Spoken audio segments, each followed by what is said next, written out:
Beef mutton every kind of जो meet है हमें अवेलेबल होता है। उसके बाद जी यहाँ पर साथ एक और बेडरूम है। तो इस बेडरूम, ये भी बड़ा सिंपल सा बेडरूम है, आप देख सकते हैं। तो इसमें भी, ये मेरा बेडरूम है, तो इसमें कुछ अलमारी है कपड़े वगैरह रखने के लिए, तो मैंने कपड़े सेट किए हैं।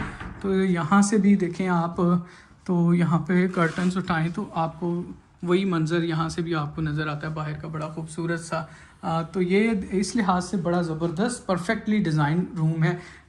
कमरे हैं सारे, आप देखें तो यहाँ से आपको बाहर के जो जितने भी आउटलुक है, ग्रीनरी है या बाहर के जो सीन्स हैं वो आपको नज़र आते हैं। लेकिन मुझे इस यहाँ का किचन बड़ा पसंद है, क्योंकि ये बड़ा खुला किचन है और बड़ा इजीली जो है यहाँ पे कुकिंग हो सकती है। तो इसके अलावा ये बर्तन हैं, आप देख सकते हैं, ये भी हमें जो है ये घर में पहले से ही मौजूद थे। इसके अलावा जो है वो स्टेनलेस स्टील के बड़े बर्तन हैं, खाना वगैरह बनाने के लिए जो है वो भी अवेलेबल थे। ये भी बर्तन जो है मैंने इधर से यूज़ किया। तो इसके अलावा जी ये ओवन है, बेकिंग ओवन है, तो इसमें हम बारबेक्यू वगैरह कर सकते हैं। इसके अलावा यहाँ पर एक और ज़बरदस्त चीज़ है कि डिश वॉशर है, यानी कि आपको जो है चीज़ों को, जितने भी बर्तन वगैरह हैं आपके, उसको वॉश करने की ज़रूरत नहीं है। जस्ट इसके अंदर आप लगाएं और इसको थोड़ी देर के लिए चलाएं, जिस तरह आप कपड़े धोते हैं बिल्कुल इसी तरह से जो है वो यहाँ पर बर्तन वॉश हो सकते हैं। जी तो व्यूअर्स, आपने देखा कितना ज़बरदस्त, बल्कि एक कहेंगे सिंपल है, देखने में बहुत सिंपल है लेकिन बहुत ही अच्छा और प्यारा अपार्टमेंट है, साफ़ सुथरा और बड़ी अच्छी लोकेशन के ऊपर है।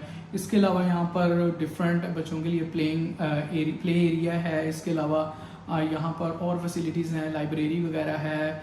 इसके अलावा यहाँ पर लॉन्ड्री का सिस्टम है, वो भी ऑटोमेटिक बुकिंग होती है। आपके पास जो कार्ड है, एंट्रेंस कार्ड, उसी को यूटिलाइज़ करके आप बुकिंग कर सकते हैं। लॉन्ड्री जो है वो अलहदा है, वो इस घर का पार्ट नहीं है।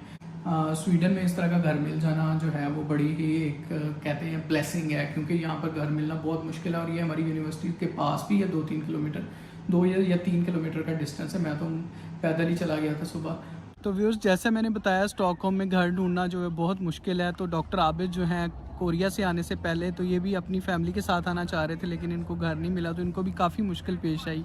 तो डॉक्टर साहब, क्या आप बता सकते हैं कि स्वीडन में अगर घर ढूंढना है तो वो क्या तरीक़ाकार हो सकता है जल्दी से यही है, इसमें स्वीडन जब आप आते हैं तो आपको आने से पहले मेरे ख्याल से 5 to 6 मंथ्स पहले आपको अपनी जो रेजिडेंस है वो ढूंढना स्टार्ट कर देनी चाहिए, क्योंकि आते ही बहुत मुश्किल हो जाता है।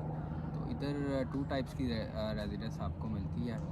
एक को फर्स्ट हैंड कॉन्ट्रैक्ट कहते हैं, दूसरे को सेकंड हैंड कॉन्ट्रैक्ट कहते हैं।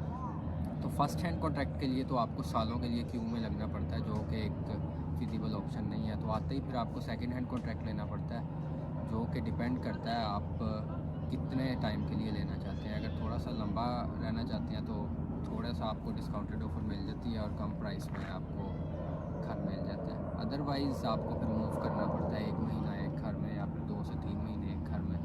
तो बेटर यही है, मैं रिकमेंड करूँगा जब आप आ रहे हैं तो 5 से 6 महीने पहले आप प्लान करके रहें और रेजिडेंस उसी टाइम से ढूंढना स्टार्ट करें। अच्छा, ये तो एक आपने जनरल ऑडियंस के लिए बताया कि जो भी आना चाहता है, स्पेशली अगर पोस्ट डॉक्स आना चाहते हैं, सिंगल हैं या मैरिड हैं, उनके लिए क्या आपकी सजेशंस हैं?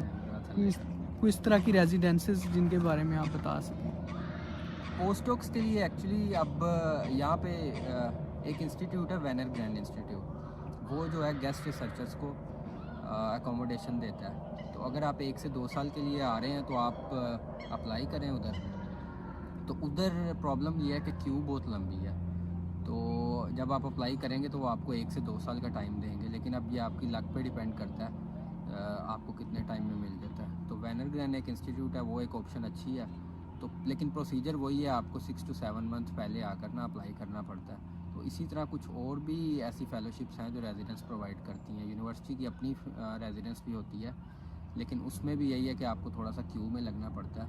तो जो टिप यही है कि आप 5 to 6 मंथ्स पहले प्लान करना शुरू करें अपनी रेजिडेंस का। अच्छा, इसके अलावा रेजिडेंस ढूंढ लेना वो भी बड़ा मुश्किल काम है, इसके अलावा सस्ती रेजिडेंस ढूंढना वो भी बड़ा मुश्किल है यहाँ पे। तो ये जो आप बता रहे हैं फेलोशिप्स, इस तरह की फेलोशिप्स में जो रेजिडेंस है वो आपको सस्ती होती है, सब्सिडाइज मिलती है? जी, मेरा जो एक्सपीरियंस है वो वेनर ग्रैंड का है। तो